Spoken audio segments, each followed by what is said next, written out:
کے نام سے جو بڑا مہربان ہمارے گاؤں کی اور نہایت رحمت کرنے والا تمام احباب درود پاک پڑھ لیجیے اللهم صل علی محمد وعلی آل محمد كما صليت على ابراہیم وعلى آل ابراہیم انك حميد مجيد اللهم بارك على محمد وعلى آل محمد كما باركت على ابراہیم وعلى آل ابراہیم انك حميد مجيد مین کیمرہ جسٹ سامنے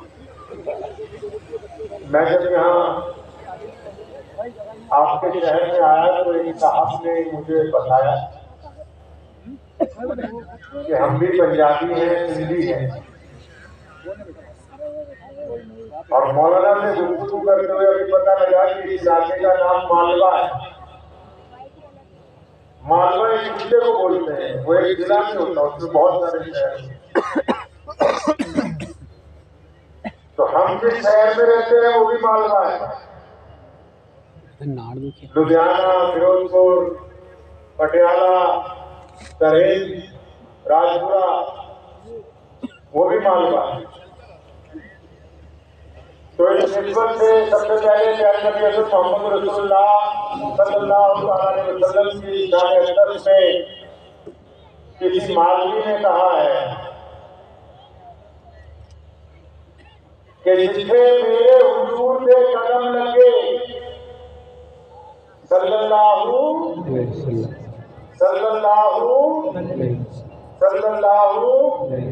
آواز کیا ہے صلی اللہ کہ جتنے میرے حضور کے قدم لگے اس آنگر کی کوئی آن نہیں ہو جس دیا قسمہ عرش سے رب کھاوے اس نام ورگا کوئی نام نہیں میرے حضور کا ہوں شاعر قاضی کرتا ہے جو نبی علیہ السلام کے چہرے کو بار بار بولتے رہتی تھی کہنے جتنے میرے حضور کے قدم لگے اس آنور کی کوئی تھان نہیں ہو کہ جس دیا قسمہ عرش سے رب کھاوے اس نامور کا کوئی نام نہیں ہو کہ جیڑی میرے حضور کا منہ چومے اس مانور کی کوئی ماں نہیں ہو چلو چلیے جالیاں ایک بجے کوئی نامور کی کوئی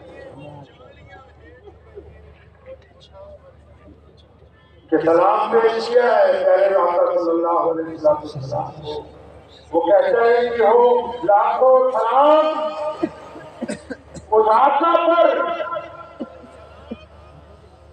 ہو لاکھوں سلام اس آقا پر سن لاکھوں جسنے توڑ دیے دنیا کو دیا پیغام سکوں طوفانوں کے رکمور اس محسن عالم نے دنیا میں کیا کہنا دیا انسانوں کو دستور دیا منصور دیا نئی آگے نئی موڑ پیارے پیغمبر جناب محمد صلی اللہ علیہ وسلم ادھر مکہ المکرمہ میں موجود ہے ہاں آپ علیہ السلام نے اپنے دین کی تبلیغ شروع کی ہے لوگوں کو بتانا شروع کیا ہے تو آپ علیہ السلام نے گلی میں سے گزر رہے ہیں تو دیکھتے ہیں کہ اس گلی میں ایک دروازے کے اوپر جو باہر دروازے میں گھر کا حصہ بنا ہوا ہے باہر کا وہاں ایک غلام آٹا پیس رہا ہے گیہوں پیس رہا ہے لیکن ان کی آنکھوں میں ساروں پتار آنسو نہیں محمد علیہ السلام نے اس غلام کو ان سے پوچھا ہے کہ بھائی تو کام بھی کرنا ہے روکا بھی ہے روکا کیوں ہو رہا ہے پبلک اور غلام نے وہ جانتا نہیں تھا اور آپ رات کو کیا بات کا علم نہیں ہے کہ جو لوگ نبی علیہ السلام سے پہلی دفعہ جن کی ملاقات ہوتی تھی یا جو پہلی دفعہ نبی علیہ السلام کو دیکھتے تھے وہ اپنے پاس سے نبی علیہ السلام کا ایک نام رکھ لیتے تھے اساتذہ کرام بیٹھے ہیں